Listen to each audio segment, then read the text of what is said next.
Hi, my name is Becky Shipley, and this is Steve Boruch, and he is a current board member of the Boiler Room, and I am the current Boiler Room manager. And Steve, I have a couple questions for you today. When did the Boiler Room acquire the Daystar Cafe? Actually, it was kind of cool. We acquired the Daystar pretty much on the 4th of July of this year is when we decided that we were going to buy it and signed the papers, and so we had our own little Independence Day there when we got the Boiler Room. And now it's November, and we're, I don't know, you do the math. It's been a good couple months we've had it. Cut. So, Steve, what kind of work has been going on here at the Boiler Room? Pretty much everything you can imagine. First, there was the demolition, which was, you know, a bigger part of the job than we thought it was going to end up being. After the demolition, it was painting, patching, and puttying, and getting all the grease out of here. Then the restoration of the floors, getting new linoleum in, and trying to give ourselves a base that was like really solid to work from. You know, rather than building on top of any old garbage, coming up everything new pretty much we're standing on. So right now we're in the middle of trying to tie up the loose ends. We've got the electrical kind of refurbished, the plumbing's being refurbished, just a lot of that kind of, every system in here that you can imagine has been worked on. So, and now it's just, you know, building the furniture and the fixtures to get it to be new, get it to be so we can open. Okay.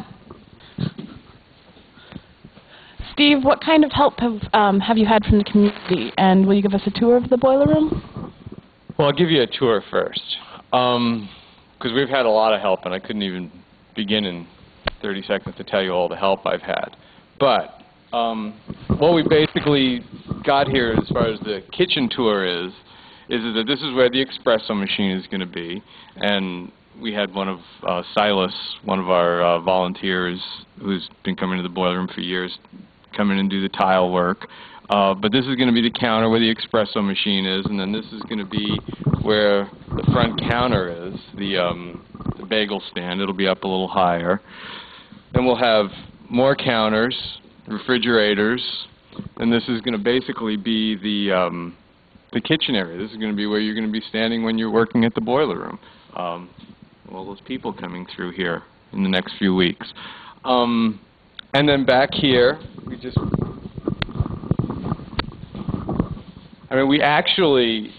we're ending up with less kitchen in here than what the Daystar had originally, which kind of suits our needs. We wanted, we need to have as much kitchen as we can to make the money that we need to pay for this place.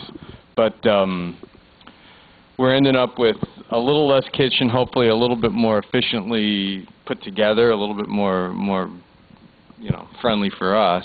And what we're going to have that the other restaurant didn't have is there's going to be this walkway and a door right on out eventually that's going to take you out to a little porch and the whole courtyard scene that's almost done.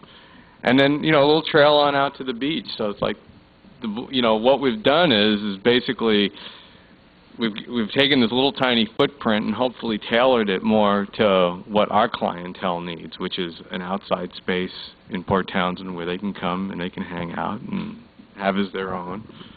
And it's a gorgeous sunny spot. I mean, that porch and that courtyard is going to be like the jewel of Port Townsend. I'm just guaranteeing it here before too long. Everybody's going to want to be hanging out here. But we got a little ways to go before we get there. As far as like what kind of help we've gotten from the community, I mean, I can't even begin to tell you how many people have like put in time. You know, people that normally are making like, you know, $30, $40 an hour, or like they put their life on hold for, I'm just going down and help the Boiler Room for a couple of weeks. And there's been a lot of folks like that, and a lot of folks that, you know, were here helping us 8 years ago, the last time the Boiler Room needed a home, and we opened up uptown. A lot of the same faces, which is really kind of cool.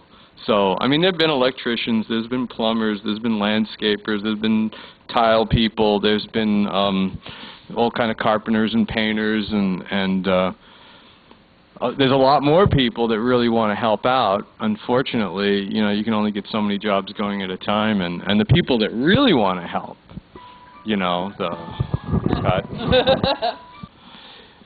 the thing is that the people that really want to help are the people that are regular volunteers, the youth volunteers, and we had a show here the other night, and every time you talk to some of these kids, they're like, when can I plug in? What can I do? How can I help? And, you know, that time is kind of coming for them, because right now we're getting all this help from the community for the adults, the electricians, the people that have tools and are really able to come in here and you know, work unsupervised. But the youth, they're the ones that they also want to help, and they don't realize that, you know, their time is coming, that someone's going to have to be here every day to keep this place open, and somebody's going to have to be here every night to mop the floor. And so that's, you can just feel that kind of groundswell of energy that it wants to get used. It just doesn't have the place yet. And we're paddling as fast as we can, you know. It's going to be another couple of weeks. So we're shooting right now, as far as the timeline on the job. I think beginning of December would be a really optimistic timeline, but it's doable. I mean, on paper, I've looked at it. I think we can be done and open like right after Thanksgiving. So, knock on wood.